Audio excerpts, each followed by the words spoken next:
Naigiya dagiti estudyante iti Maslan National High School iti Tadjan Mountain Province panggap iti panangragpat iti tarigagayda a karera nga dan iti natibker a moral character.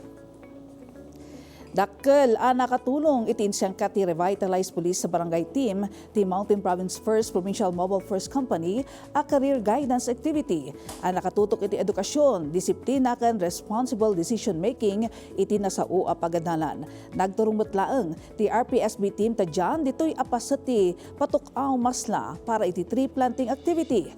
Kabinadang ti BFB Tadjan, barangay officials, volunteers ken school stakeholders nangimula da iti talugasot a coffee seedlings ken 50 a bugnay seedlings. Dagito yung aktibidad ket maitunos pa lang iti commitment ti PNP tapno ma-empower dagiti agtutubo, mapasayat iti community engagement ken tapno masiguro iti kinatalged ken panagbalin a sustainable ti aglawlaw. Puno unay nga wan ka paris dirag sa kamarik na iti panangipaay iti serbisyo komunidad.